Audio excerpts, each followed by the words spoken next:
Hello everybody, welcome to the Lifestyle Coach podcast.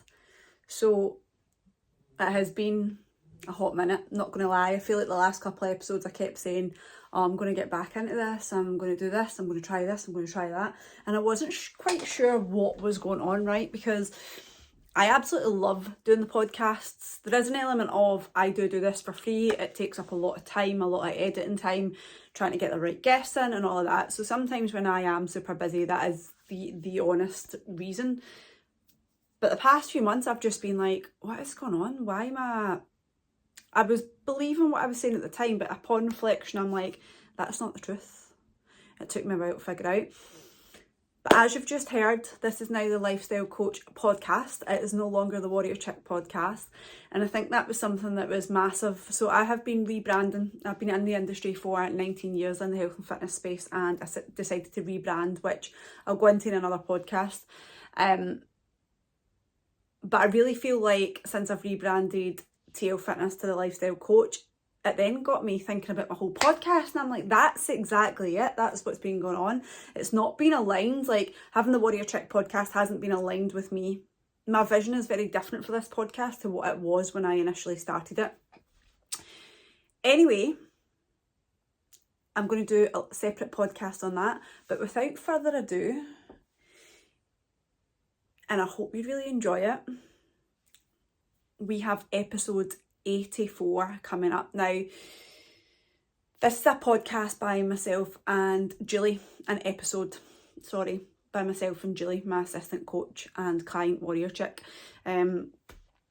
So we started training for a triathlon. Both of us have endometriosis, and we started training for a triathlon together. And I guess what we want to do is we want to show you that even if you do have endometriosis or maybe another health condition within reason, that you can still go and achieve these things, that the bog standard person can do these things. You don't need to be an athlete. And we're going to be recording these episodes every few weeks just to give you an insight into how difficult how our weeks have went with this, and hopefully allow you to see a little glimpse into two women with endometriosis trying their best to train and live a life and complete a triathlon. Anyway, enjoy, and as always, please screenshot, share, tag, subscribe, anything you can do to help us reach more women. Thank you. We're busy people. We are busy people. You've got like 3 jobs, 4 weddings and 3 jobs. But what we wanted to get across was, like, we are 2 women with endometriosis training for a triathlon, and we just want to share all of the kind of the highs and the lows with you guys. So we're going to just start today by recapping on the first 4 weeks, because it's 4 weeks and we want to do it weekly. Let's rewind a wee bit though, right? So we actually started adding in swimming, running and cycling back in, was it October? I keep thinking was it November, and then I'm like, no, it was earlier than that.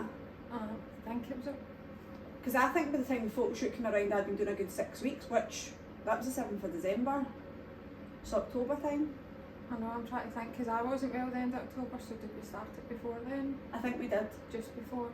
And then Yeah. I was out for like 2 weeks. So basically we added it in last year just to try and get used to each kind of component that's in it. So triathlon is a swim first, then a cycle, then a run, and we are doing a complete novice one, so that's a complete beginner's baby triathlon, and it is 400 metres of a pool, a 10k cycle and a 3k run, which might not seem a lot to people, but when you are suffering with endometriosis, trying to add that training into your week on top of everything else you do is absolutely brutal. Would you agree? It's definitely tiring now. It's worth really, it is worth it, but yeah, it's hard. It's hard going. I'm going to switch this heat off. I'm just worried that it's going to affect the sound quality. So obviously if you were somebody who didn't have endometriosis, you would have like a plan. We do have a plan, right? But what I mean is you would follow this plan Monday to Sunday. But we quite often, there's days where we're ill, we're fatigued, we're in pain, we can't do anything, so we have to really jiggle it around, and that's what we're going to come on to talk about. But yeah, we started adding them in October. How did you find them initially? I struggled initially, because I don't know if I've said this previously on something, but I've not swam since I was a teenager. Because obviously when you have kids and you go to the swimming, you're not going to swim, you're going to play with them. I've not been on a bike since I was like 12 or something. Don't get me started with Julian on a bike, by the way, I can't. So it was quite a big learning curve for me, and a confidence thing between the swimming and the cycling. Bike. Yeah, I'm fine with the running. For me, like, I hadn't been swimming. I've been in pools obviously, but I hadn't been swimming in like, I'm going to say about 15, 16 years. So when I initially started out in the industry, I did work as a lifeguard, but I've never been very good at swimming, let's say that. So when I did my life coaching qualification, I had to actually do the course, plus I had to go to the pool like 3 or 4 times a week and really train myself. And I remember that got better, but then I worked as a lifeguard for a few months and I hated it, and I was like, this is not for me. So I started teaching classes at that point and came away from it. So it was a good 15, 16 years, and I had in my head that I hate swimming. I don't use the word hate very often, but that's what I'd had in my head for like 15, 16 years, and actually when we started swimming, I loved it, didn't I? I know, I remember the first day we were going to go swimming. I just didn't want to go. I'm just going to say it, I don't want to do this, but I'll try it, but if I don't like it, I'm just not going to do it. But I was like... And then you're like, that was brilliant! But it was like, all like, we'd planned to go this certain day, and it was like, oh, I'm not even kidding on, it was like a whole week or two of me thinking, I don't want to do this, I don't want to do this, I don't want to do this, and people don't see that side of me very often. Yeah. But you were shocked, I think, when I said it that day, because I thought I just need to say it out loud, and then I met up with you and I was just like, I don't want to do this, because I had in my head that I hated swimming, and then actually we did it and I loved it, and I love it. But I think the reason I love it is because it is a challenge, it's not easy, and there's a lot to learn. So there's a lot, like, I find with the swimming, I was thinking about this the other day, I was comparing swimming to indoor climbing. So see, when you do these two things, you can't think about anything else. So as much as it's difficult, it's quite calming, because I'm thinking, right, how am I breathing, what's my stroke, what are my feet doing? Yeah. Your mind doesn't wander, whereas I'm in the gym and I could pick up my phone and do work between sets and stuff like that. I don't do that in swimming. I think that's why I like it. Yeah. It's almost like being on the hills, I guess, for you as well. You're just... Yeah. You're clear. Yeah. I know that's true. Cycling I don't have an issue with. I've done a lot of cycling. Don't love cycling. I don't love road cycling. I like adventure cycling, going down hills and BMXs and all that. And you liked cycling. Did you? I actually thought you liked it. No, I don't like cycling. Alright. The reason that I don't like it, and relating it back to endo, is that I get a lot of pain through my pelvis. So see, being seated, see sitting like this a lot, it really is sore. So then when I'm like that and then I'm like that, it causes a lot of pain when I'm on the bike for a prolonged period of time. Plus, I used to teach a lot of indoor cycling and I had to stop it because of the endo, because I kept getting like bacterial infections and stuff like that, but that was then flaring my endo. That's a lot to speak about, but I feel like it's relevant to why we're talking about this. So that can happen to me on the bike as well. I noticed how you never told me any of this before I began my journey on the bike. Because you wouldn't do it. You wouldn't do it, would you? And running has always been a bit of a love-hate thing with me. I used to be a runner when I was younger. That's what I did. That was my background, cross country and 200 metre. And then I stopped running when I started this industry, and then I've dabbled in it and trained for a marathon that never happened, and see since then I like just didn't want to run again. So that's my wee journey. What's your story with running? You never said anything about running. I know, I was just thinking that. I'd say when I was at school that was probably the only thing I was good at. I mean cross country though, I don't mean like sprints. Like I was terrible at PE, and anybody who listens to this back who went to school with me will know I never get picked to be in anybody's group at PE. I was absolutely awful. Were you that child that was just standing left at the end? Yeah, pretty much. The sympathy kid. I was the one that was picking people. Or your pals picked you just because of that. It's a shame they were also picked up. I couldn't do a forward row, I can't do a handstand. Like, literally, I am awful. You're quite like heavy, I want to say heavy handed, but it's more like heavy footed. You're pure heavy. But do you know what I mean? But I can run. That's something I can do. You can run. And so cross country was the only thing that I was alright at in school, but there was only 6 girls in my Reggie class, so, and I was the best at the 6, but I don't think that's it to go by. So no, I'm fine, and I'm quite enjoying the running and enjoying running myself, because I think you know what, when I started running, I prefer running in groups. I don't like running myself, but actually I've get quite into it. Quite nice. So I guess that's a kind of round up from when we added it in October to week 1 So I was absolutely loving it prior to the block of training starting. Yeah. And then week 1 went to shit for me, and we're now in week 4, and it's probably week 4 that... 4.5 for me, because I started a week early. You can tell them that! What did you do, Julie? I started a week early, and I was halfway through the week before TL realised, because she was away, before she realised that I'd started too early, and she's like, "No, I need to stop, because it's going to mess it up at the end," and I'd already was like 3 or 4 sessions in by then. Because I was like, the programming, you need to taper, and you need to have a deload weekend amongst it, and I was like, what are you doing? Typical Julie. I know. But so I was absolutely loving adding it in to training, and then week 1 hit, and it kind of went to shit. I'll let you tell your first week 1. I liked my first week 1. Obviously you weren't here, and I'd been used to training with you. You were on holiday, and I was like, right, starting it. And I guess I needed a break, guys. That's why I haven't away. I wanted a week for her. A break for Julie. The reason you love the swimming is because you came at me and thought this is going to be so much fun. I'm going to be able to laugh at her. Did I laugh at you? Laugh at myself. But I assumed that you were starting when you were away, and so I started here. But it was pretty good for me, because it was good for me to be able to go and do the swimming. Is this the week that you started early? Yeah, and do those things myself without you there. Mm-hmm. So it was good for me to know that I could do that. What did it teach you training without me? Peace. I sound like I've smoked 40 fags, man. Peace. No, I like training with you, but doing it myself it taught me to have more confidence and to know that I could just go in and do it. I think training on your own as well gives you like more mental resilience, because if I'm out on my own, you get, apart from swimming, the running and the cycling, you do get in your own head. Yeah. You do. Whereas if we're out running together, we just talk the whole way, so you don't really think about it. So it definitely makes you stronger mentally. How was the actual week 1? The real week 1? That wasn't as good as the... So that's the week I want you to tell us about. So wasn't what as happened good. that week? Lots of things went wrong that week, didn't it? I didn't do it in the right order. I didn't eat enough.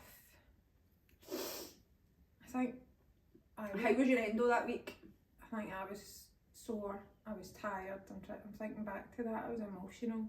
You were very I've pretty emotional. much been emotional the whole of January. Julie was very emotional week 1 and week 2, and the good thing about our endo is, I don't know if it is a good thing, but we seem to have flare-ups at different times.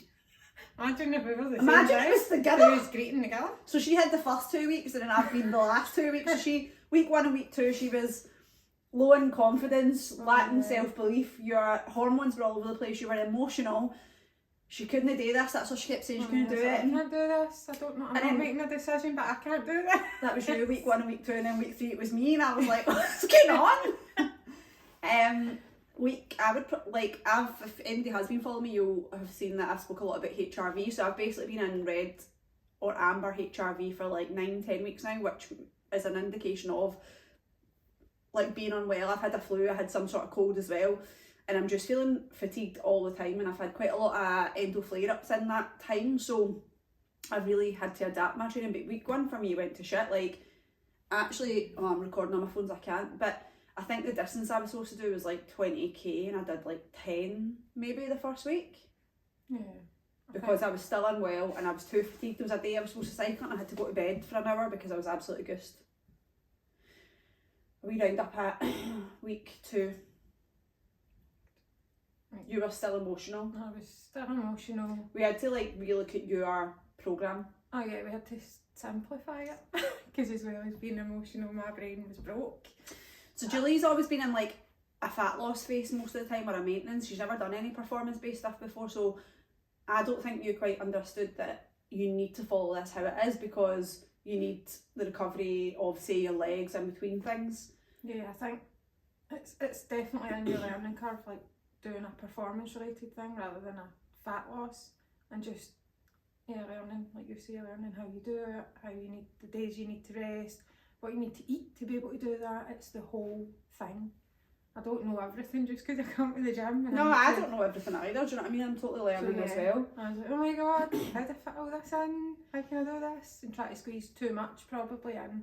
And then we had a wee chat. So we met up and we had a coffee, and actually in the back of my head, and I've since told Julie this, I actually thought I don't know if she's going to do this. And then I thought, I'm not going to put that in her head now, but what I would do is, and I would do this with any of my clients or any of my friends or anybody that I cared for, I would allow them to go through the process, but if it became detrimental to your mental health, I'm saying, no, enough's enough, you're not doing it. Like, you can't.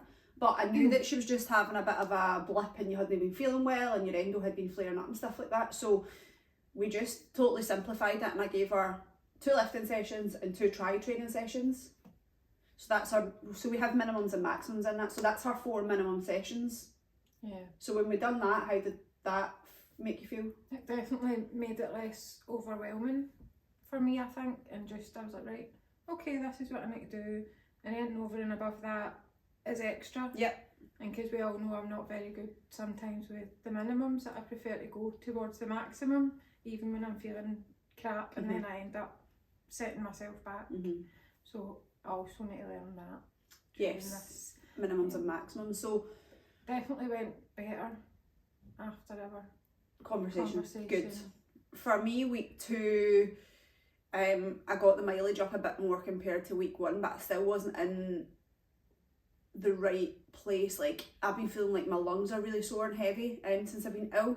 So like any form of getting my heart lungs working as in like outside's been a struggle. So I've been doing a lot of indoor cycling and I've done my runs outside. But week 2 was a real struggle with that because I just felt like I constantly couldn't breathe. My heart rate was pure through the roof, even though I knew it wasn't that difficult. And then at the end of week 2 for me, my endo started flaring up, which carried on into week 3.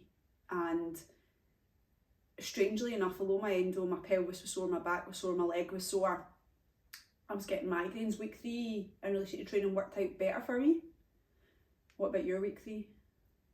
Yeah, I think week 3 was good for me as well, because we'd had obviously that discussion. And I remember we were saying when we were talking, obviously my miles were low week 2, week 2, and you were like, oh, you might not be able to get to the week 3, so we're not going to do that with you. But actually I did manage to get to, not week 3, but I got a good bit. I think I got a good 20 odd K distance over the cycling run, because was that not the week that I decided I'm getting up my bike because I need practice outdoors on the bike. I don't need to be indoors because I'm alright, I'm confident indoors because it doesn't move. I need to be on my bike, get some of my bike ready. It was a wee bit foggy and frosty that day. So on my bike. So if Julie had told me she was going on a bike that day, the weather was that bad, I'd say today is not the day to go out on your bike if you're not confident on it. So a couple of my neighbours across the road are quite keen cyclists. One of them's out his house and he went, oh, you're brave, going out in this. That was me like, what do you mean? What do you mean?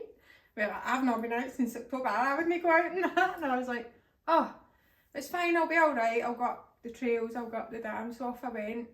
Halfway up there, I meet another guy on my state who cycles. Oh, you don't know how to be out in this, I broke my arm. That was not like that. When people start trying to get confident, all these people are telling me. But if you've got actual keen cyclists telling you shouldn't be out in that weather, that's like a red warning, Julie. That's a red flag. I done it. I was out for an hour and I got 10k in and I did some hills. Did you squeal going down any hills? I kind of held my breath because I was coming down a hill which I didn't realise that it was so steep. But then I was like, oh no, I can't brake because that guy told me it's a bit icy and he fell off his bike by braking, so I just kind of had to go with it. You need to make sure you're braking evenly. Yeah. Then I was like that, oh, should I use my back brake? No, just. But I was almost at the bottom of the hill, but then so I done it, but I'm like that, oh, I don't like it. I don't want to do that again, and I hope the actual triathlon has not got big hills. I'll really need to practice. I know, I was reading last night like the first 400 metres uphill. I don't mind uphill, but it's the downhill after that. You also need to come down that. Well, I hate uphill. I'll maybe cycle really fast up the hill and then get off my bike and walk. So I just realised we messed up now. We'll sum up week 4, right? So how's this week been? What have I done this week? What day are we on? We're on Thursday. This week for me has been the only week that's went to plan so far. It has. Literally the only week that's went to plan. Like, the thing that is difficult about adding the triathlon training in is like, so normally I would lift 4 or 5 times a week. So my minimums are 2 lifting sessions and 2 tri sessions, but my maximums are 3 lifting sessions and 3 tri sessions. So that's 6, right? So this week's the first week that I'm on track to do 6. My mileage is up, so I'll be into the 20s this week, and touch wood, endo's been alright, although I made, it's a conversation for another day, but I made the decision to stop one of my medications, so I've not taken that today. So if I go a bit psycho over the next 4 weeks, then yeah, you can look out for that. Getting drunk on that pill. So this is the only week it's got to plan for me, and what I would say though is every single Tuesday, so I need to look at my week a bit better, because every single Tuesday I'm absolutely wiped out. Like I had to, usually my break during the day I'll take Lexi a walk, but I actually had to lay down. I went to sleep, like solidly to sleep during the day for an hour and a half, because endo fatigue was kicking my arse, and I still have a slight headache. It is a migraine, but it's not like flooring me here constantly the now. How's your week been? I was saying this to you yesterday as well, like Wednesday's my day where I seem to completely It's so good that we're not on the same days. I know, I had a granny nap yesterday. Also, never too much information, because we want to get the point across that if you've got endometriosis you can do other stuff. You had a bleed during this, was that week 3? I think I was a good 2-week bleed. Yeah. 2-week bleed. How do you feel that affected your training or your mindset to train? Yeah, definitely. But it was funny because I would say you're overwhelmed. That week 1, actual official week before, 1, yeah, was when you were low in confidence, lacking your self-belief, all of that jazz, and then you had a bleed. So I'm like, it all relates. I know, definitely your hormones are kind of more up, and then bleeds, and then they were still a bit wobbly, and then I end up just drained with the bleeding. So I, just for context, don't bleed anymore. I made that decision to stop, but that's what the medication does that I'm on, that I'm currently starting to come off, so it'll be interesting to see how that goes. And then because it's probably too much, because it's so heavy, you're like, oh, am I going to be able to do my swim? So that's what I was going to say. Do you want to share about it's like the swimming with us? Panic as well. Like, and there was one time during Christmas that I went to go swimming in Indy that I couldn't go in the pool because it was so heavy. So heavy. There was no way I was. So you used a cup, that. Yeah. And that was fine when you went in swimming this time? Yes, but I think that was the day that I went, so it was maybe not as extreme as December, but okay. I did pretty much bleed more or less the whole of December, give or take a week. But you were fine, just for anybody listening, because I think a lot of women don't want to swim when they bleed, but it's usually fine. If you've, the cup is fine unless it's, as I say, a horrendously bad bleed. Any tips for that? Like, do you just empty it before you go in? Yeah, definitely. Just make sure it's empty and make sure it's in properly before you go in. I know. That would be the last thing you would want. Throw it in the pool. Definitely gets you through that kind of half hour, 40 minute swim anyway. Yeah. And then just empty it when you come out, just if you're that heavy. But yeah, it does kind of drain you a wee bit. But I just, in my head, I was like, I want to keep going, because if I don't go, even when I was having that whole confidence, like self-confidence, doubt, whatever, I was like, just keep going, just keep ticking over, because if there was a day that I didn't go, that would have been me. I'd have been like, that's it, I'm not doing it, I'm not going back. One day would have done that? I would have just, my routine would have been out the window. I just need to keep doing it, even if I'd went and only managed 10 minutes or something, at least I turned up and I went and did it. And that's what the Warrior Chick Club's about though, it's about just keeping the habits. Sometimes I cannot be bothered training and I'll go to the gym because I think, right, keep up the habit, but maybe I go and I just don't do what I'm supposed to be doing, but I'm there doing whatever. Do you want to, I just realised we never really spoke about why we signed up for this. Why did you sign up for the triathlon? I don't even know. I think we were talking one day, and obviously I've been doing fat loss for so long, and we were just having a chat as we do, and we were kind of throwing about a few ideas, and I think one of them was the ultra or the triathlon, so I put it out there on Instagram and let the people vote. I let the people vote. Let the people vote, and the people voted for the triathlon, which I'm kind of glad, because I'm not made for an ultra. The reason that I did that, just a bit of context, is Julia's our assistant coach, so I really pride myself on like coaching the level, like the standard that I coach at. So if anybody's going to be coaching with us, I also want them to put themselves through things that clients would put themselves through. But you had said the other day as well, actually visualising you standing there. I did. What did you say? I said, I want to do it because I want to show people that me, the average mum of 4, the average person who's not like an athlete, but I'm a wee bit an athlete. who's not.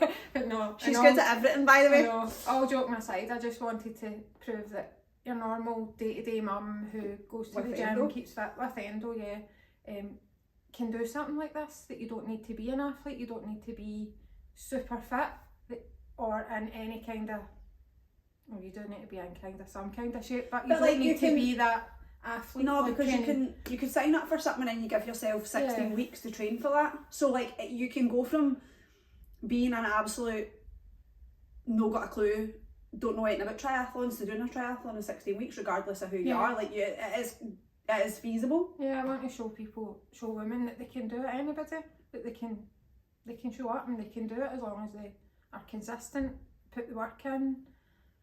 And I mean, I'm not there yet, but I'm enjoying the training. It's a challenge, but I'm enjoying it. This is the first week I think I've enjoyed it again. It's funny how this happens to me a lot, where like this is brilliant and then like I'm enjoying having it in last year and then all of a sudden the training block starts and I'm like, oh shit. Yeah. I don't know why, like it just never It's then goes like to plan and pressure. it's like anyway. You want to add about the process so far? What about your carbs? My carbs. Trying to get these carbs. She's not even consuming that many. I know I'm not consuming more like enough at all, but my stomach is in bits. And then we've been doing a wee food diary, haven't we? So I think like years ago I was kind of told that I was kind of gluten intolerant, but gradually I've added in more gluten, but I do think it's not to do with the carbs, it's to do with the gluten in them. So we're also could just be that, the quantity of the carbs. So like for me with endometriosis, I know that I can have 2 or 3 starchy carbs in a day, but not 4. So it's just figuring, Julie's been in a process of just figuring that out for her. Yeah, what works for me. So like like what can happen to me is, I actually had more yesterday, which is why I'm going to use this as an example. I was really hungry yesterday. I had an extra portion of rice yesterday, just obviously a meal, but there was rice in it.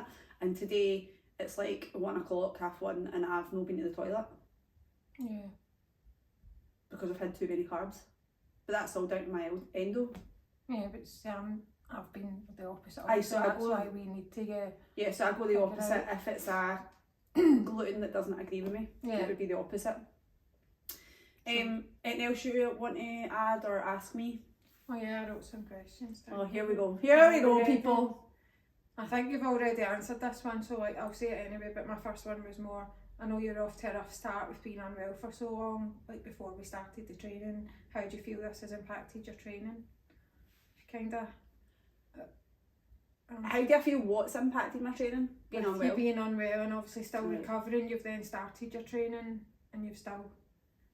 I feel like the thing that's being unwell did was when we started in October, it was just the idea of adding it in back then was just to get used to each discipline. But I feel like I really improved with the swimming, right? So I feel like, so when I started I was doing, I think it was 12 or 14, I keep meaning to check this, it was 12 or 14 lengths in 30 minutes. But by the time, the week before I was unwell, I did 30 lengths in 30 minutes and then I didn't swim again for about 7 weeks. Yeah. So I think it really affected me in that sense, because now I'm back to, like I'm week 4 and I have got back to the 30 lengths in that time.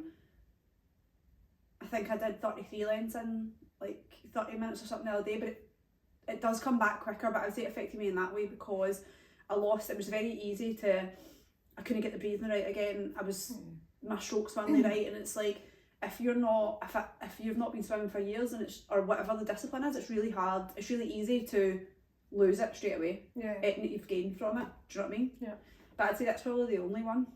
Okay, the next one. Do you think that the training and the extra training making your endo symptoms worse? I don't think it's making, so yeah and no. I think it's making some of my symptoms worse. I think my pelvis is a lot sorer.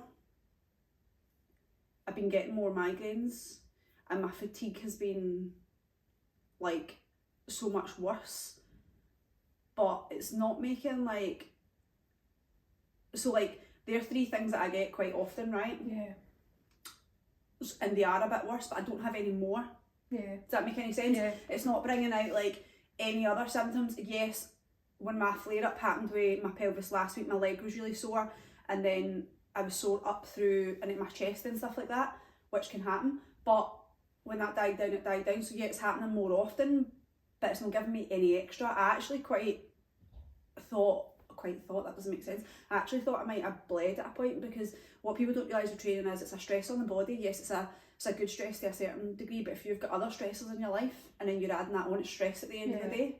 So sometimes when my clients are stressed, I actually reduce their training and get them to go a walk or get them to do something really gentle. So for me, I was worried about more bleeding from that aspect, but I've been fine. But that might change because I've stopped taking the tablets.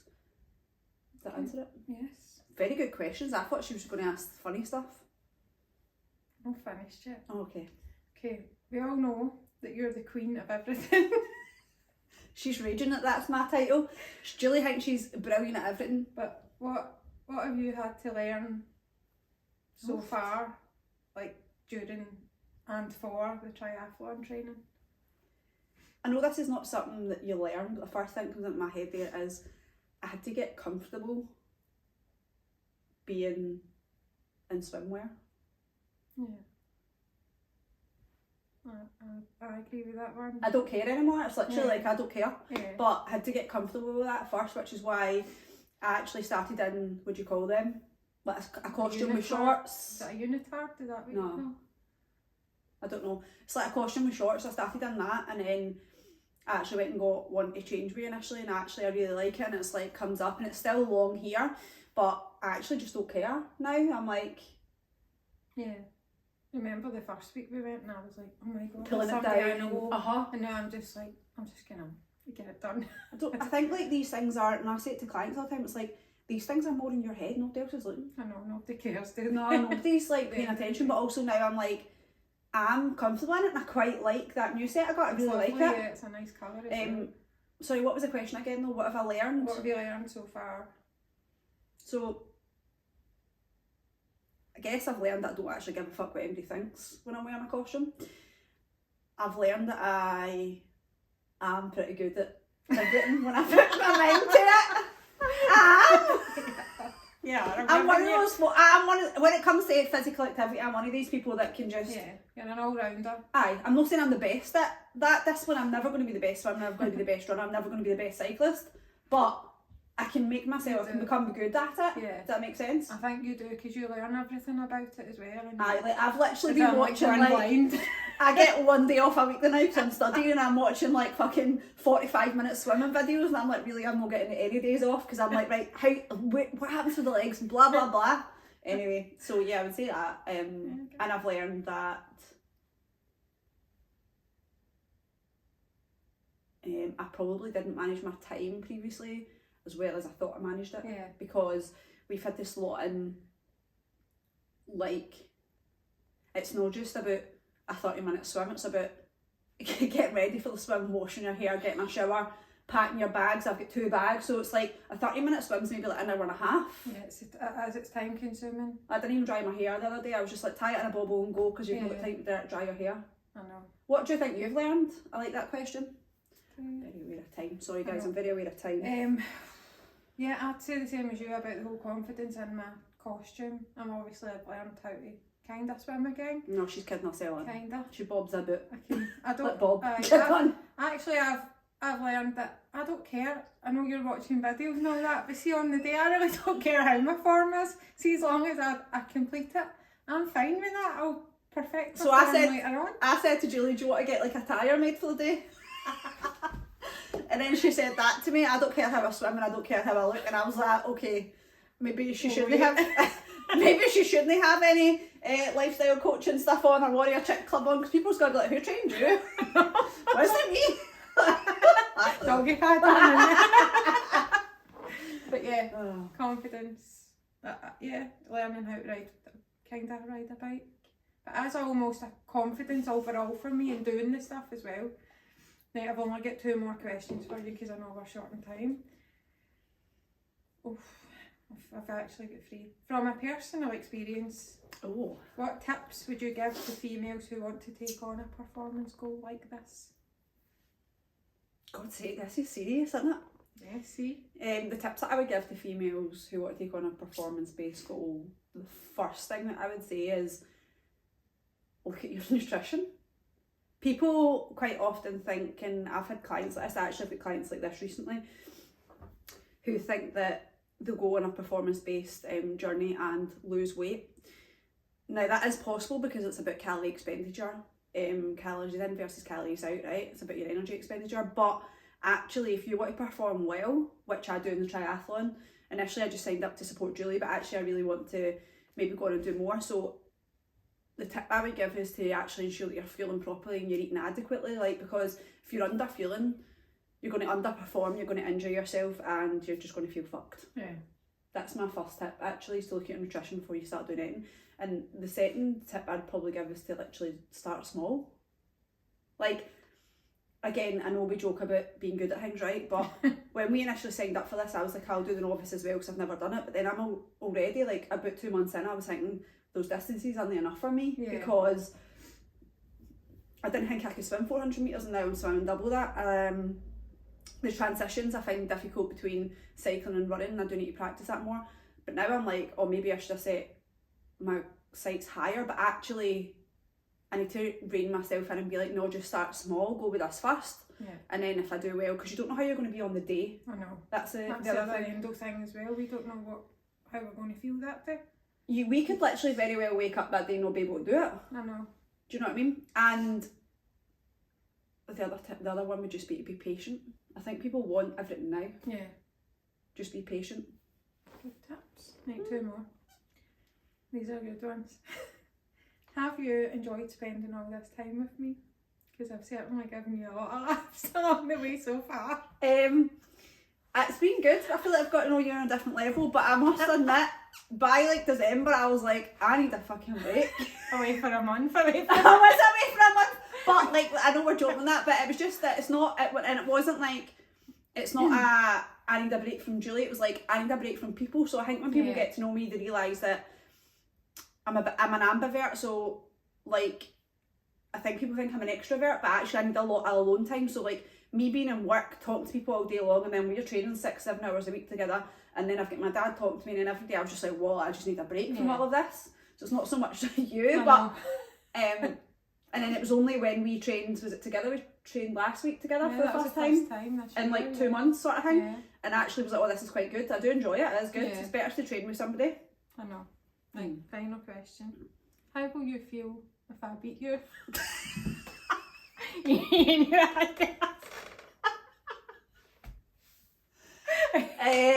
If you beat me, I would be really, really proud of you, and I would give you the title of being good at everything. You notice that was if and not when. I didn't notice that, no, but I would be really pleased for you if you beat me. But if you want to have a game on, then let's do it. I'm not having a game on, no.